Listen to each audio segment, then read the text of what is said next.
"You're not welcome this Easter," my mom whispered. "Fine, but don't count on my $9,800. I was in the middle of canceling the electricity, water and internet at their place when I was told, "Don't come in." Those were the first words out of her mouth when she opened the door. No hug, no smile, no cheerful happy Easter, honey. Just 3 flat, quiet words that knocked the breath out of me. I stood on the porch holding a bottle of wine in one hand and a basket of handmade chocolate eggs in the other, wearing that light blue shirt she loved, the one that used to make her proud because it brought out my eyes, but she wouldn't even look at me. I blinked in disbelief, thinking, "You've got to be kidding." My mom glanced back inside, then stepped out, closing the door just enough to leave a tiny crack, as if I were a threat. "It's better if you don't come in today," she whispered. The air around us felt frozen. "I drove 3 hours to be here, and I know," she said, her voice still low, "but things are tense, and Olivia said she wouldn't come if you were here."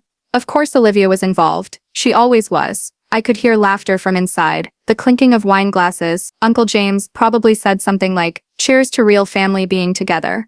Then I heard Olivia's voice, loud and sweet, saying, "Honestly, this year feels so peaceful. No negativity, no drama." I wanted to scream, but I held it in, forcing a calm smile that hinted at the storm brewing. I pulled out my phone and said, "Enjoy your peaceful Easter, but don't expect my $9,800 anymore." My mom's expression changed. She blinked, looking confused. "What money?" she asked slowly. I locked eyes with her and replied, "The electricity, the water, the internet, the bills I've been covering every month for this house, the services you said you needed, until Dad got back on his feet. They're all in my name, and I just shut them off." Her mouth opened and closed, and she turned pale. "You didn't mention it, did you?" I glanced at my phone and saw the app. One tap, I pressed my thumb on the screen, and everything went dark. Hey, before moving on with the reading, please subscribe. A lot of my resources and time is put into it, so that'll help me bring more interesting stories daily. Our goal, 10K by the end of this month. If we hit 10K, I'll send a free gift away to one lucky supporter. Join the Eavesdroppers Club now. I heard Olivia yelling, "The Wi-Fi just went out. What's going on?" "Mom, I need phone, it's lunch." But I took a step back. "Happy Easter," I said, then turned and headed to my car. No one followed me, no one said sorry. As I settled into the driver's seat, I noticed Olivia in the doorway behind Mom, her face flushed, holding her phone up. "Are you out of your mind? We were about to eat." I rolled down the window and shouted back, "Call your real family, maybe they'll cover the bills next month." Then I drove off, feeling no guilt or hesitation. That was the moment I stopped being their personal ATM and became the ghost they couldn't take advantage of anymore. I used to convince myself I was being helpful, that I was the responsible one, that family meant making sacrifices. I told myself a lot of things, like when Dad called me during a meeting, saying the power was about to be cut off. "What again?" he asked bluntly. I whispered that it would only be for a couple of days. He promised to pay me back by Friday, but of course, he never did, and I ended up covering it. My family has a long history of taking without asking, and I have a long history of letting them. When Dad lost his job 3 years ago, I stepped in to help with the bills. When Mom needed a dental procedure that wasn't urgent but made her feel insecure, I paid for it. When Olivia couldn't afford to renew her car lease, I co-signed for a new one and covered the first 6 months. At first it felt great. I was the reliable one, the one who had everything under control, but over time that admiration turned into expectation, then entitlement, and finally disdain. "You're so lucky you don't have kids," Olivia would say at dinner. "All your money is just yours. That must be nice." I once replied, "You mean the money I used to pay your bills?" "Oh please," she scoffed, "don't act like it's charity. You like feeling superior?" Mom chimed in, not meaning it that way. "No, I really meant that." Olivia smirked and said, "You think we should bow down just because you pay a few bills?" "A few bills, let's break that down. Water is $83 a month. Electricity is $210, internet is $89, and then there are streaming services, mobile plans, and random Amazon purchases. I lost track a while ago. I checked my banking app last month and saw I had sent $9,800 in just the past year. Yet to them, I was still the bitter, selfish brother who never smiled in family photos. The worst part, I wasn't even shocked anymore. A few weeks back, I overheard a conversation I wasn't meant to hear.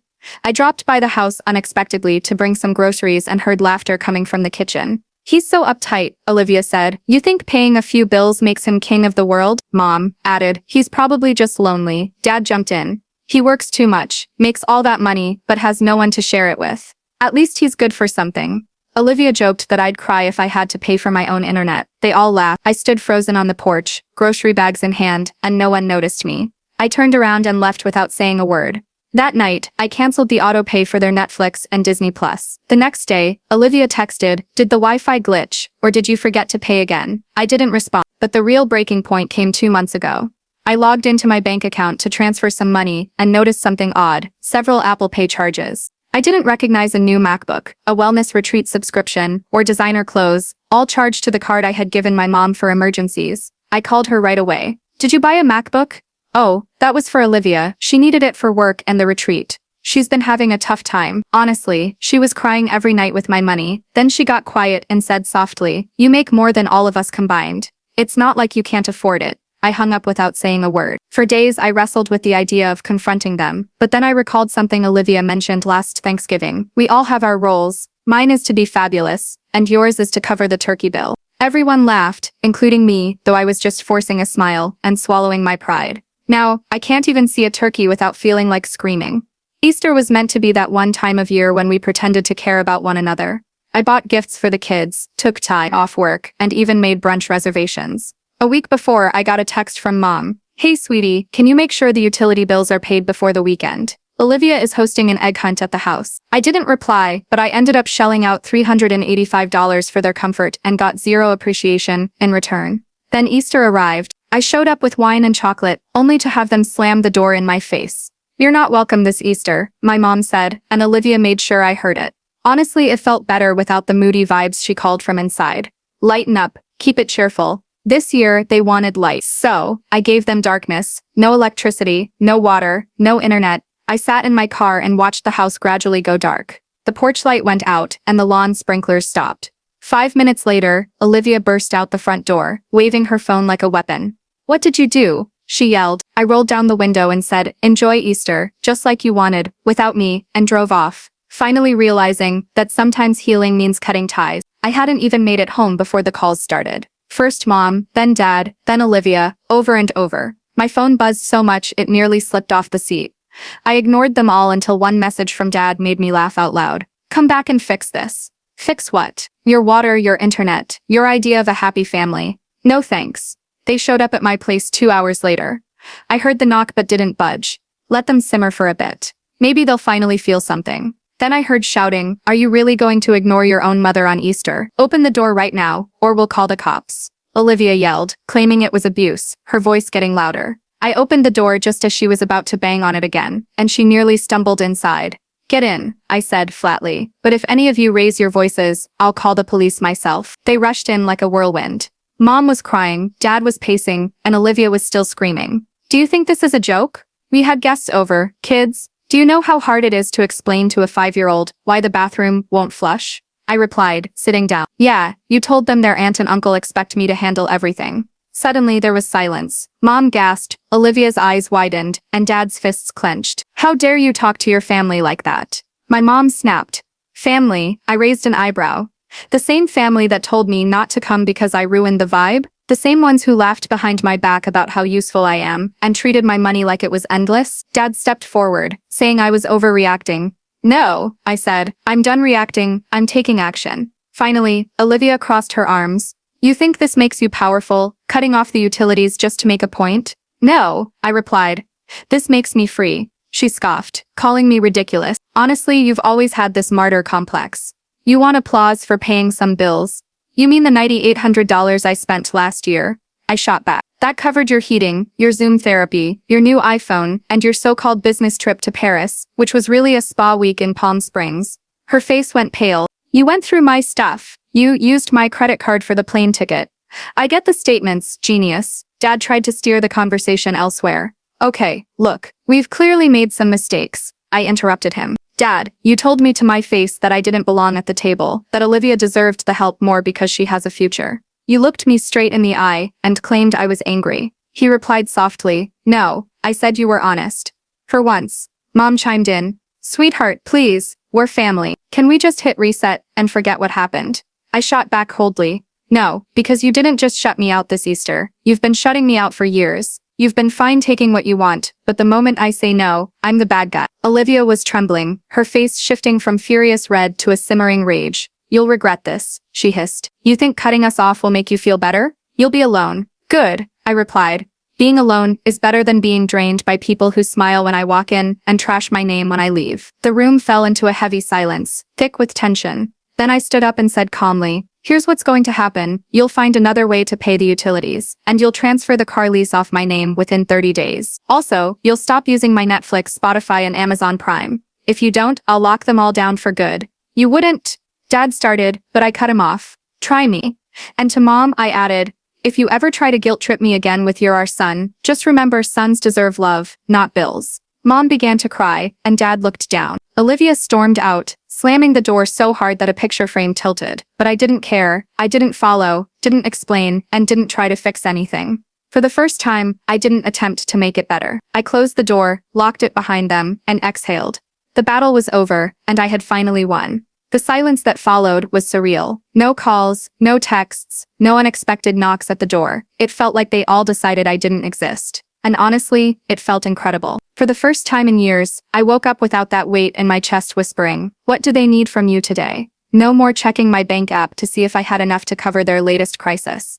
No more fake group chats where they shared memes and left my messages unread. No more holidays filled with guilt where I showered everyone with gifts only to receive socks in return. I felt liberated, and the silence around me was stunning. I started sleeping better, eating healthier, and living life to the fullest. I picked up a budget-friendly second-hand guitar and began teaching myself chords. Plus, I reconnected with college friends I hadn't seen in ages. I even enrolled in a photography class, something I'd always wanted to do but never had the time, energy, or space for. For once, every penny I earned was spent on me. My rent, my groceries, my future. At first, it felt selfish. Then it felt fair, and eventually it felt right. About a week later, Olivia posted a lengthy rant on Instagram, a black background with white text, the classic passive-aggressive drama. She wrote about how some people leave you when you need them the most, but God sees everything, and karma is real. I didn't respond, but I did take a screenshot for a laugh. A few days later, Dad called. I watched the phone ring 5 times before it went to voicemail. Hey, your mom's upset. Olivia is thinking about selling her car. I don't know why you're doing this, but it's gone too far. We're family. Call us. I didn't call back. Instead, I emailed Olivia the transfer forms for Carly's car. Deadline 14 days. Subject line, you're welcome. Then out of the blue, Kelly, my cousin's wife, reached out. She had been at the Easter gathering when everything went down, quietly observing as Olivia lashed out, and my mom acted like I'd committed a crime. Late one night, she sent me a message. I know this might seem strange, but I just wanted to say thank you. I've never seen anyone in this family stand up for themselves like that. It made me realize a lot about how they treat people. You didn't deserve that. I hope you're doing okay. I stared at her message for a while. Someone noticed. Someone finally recognized me. I replied, I'm better than okay, for the first time in a long time, but of course, peace never lasts in my family. 2 weeks later, I returned home to find a letter taped to my apartment door. No return address. Inside was a handwritten note from my mom. The first line read, we raised you better than this. And the last line said, you'll always be our son, even if you've forgotten what that means. I folded it in half, tossed it in the trash, and headed out for tacos. Here's the thing, they'll never get. I didn't forget what family means. They never understood it. They believed love was about control, that money bought obedience, that silence meant agreement, and that sacrificing yourself proved loyalty. But I finally figured it out. Now, when I walk into my apartment, it's quiet. Not because I'm unwanted, but because I choose the silence. I light a candle, play some music, sit by the window, and breathe. No one is waiting for me to mess up. No one is asking for money, and for once, I don't feel like a backup plan in someone else's life. I feel like the main character in my own story. You know what's wild? The world didn't end the day I told my family I was done. The sky didn't split open. There was no thunder or lightning, no overwhelming regret, just silence and freedom. And for someone like me, who spent his whole life trying to be the good son, that silence was everything. It wasn't empty, it was peaceful. It wasn't lonely, it was quiet. The kind of quiet that allows your own voice to return, because for years I couldn't even hear mine. I'd wake up and immediately start figuring out who I needed to save that day. Mom needed $300 for a temporary gas bill, Olivia's account was frozen, and she had a concert she couldn't miss. Dad's credit card payment was late, and if I didn't step in, it would ruin his credit score. Every time I said yes, I felt myself shrink a little more.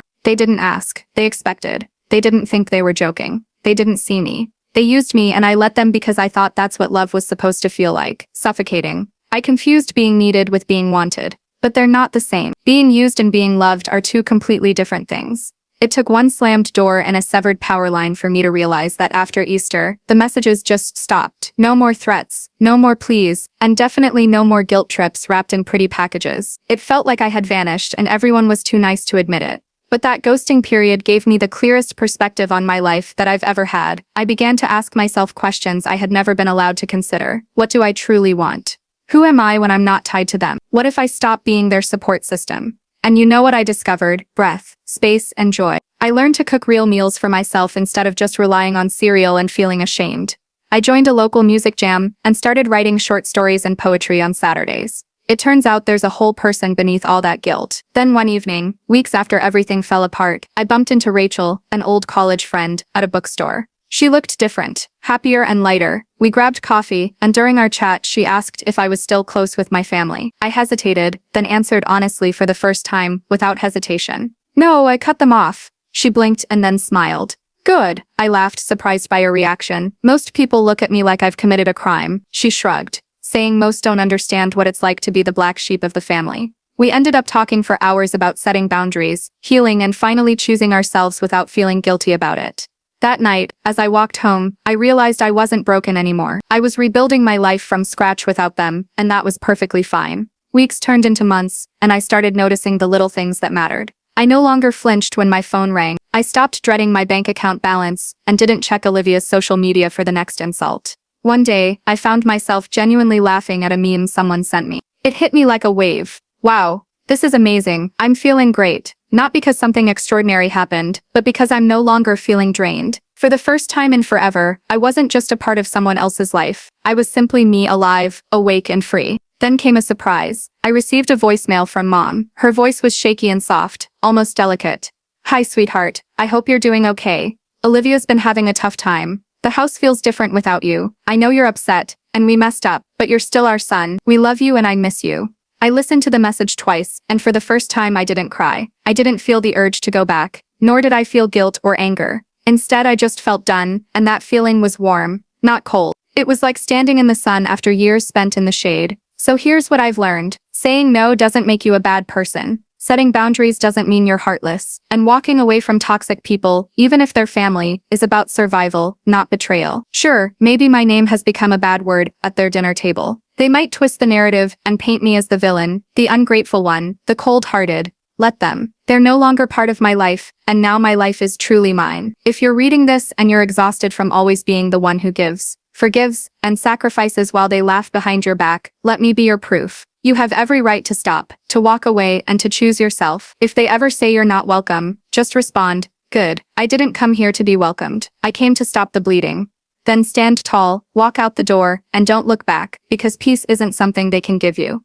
It's what you reclaim when you finally say enough. Do you think what I did is right? What could I have done different? I don't know, but I'll be looking for the comments. If anyone have similar stories you know or got any advices, please give. I'll read all your comments. Wow, if you're still here, thanks for listening. We give out free giveaways every week for one lucky subscriber who likes, shares, and subscribed us. Good luck. We post every day. Have a great day ahead.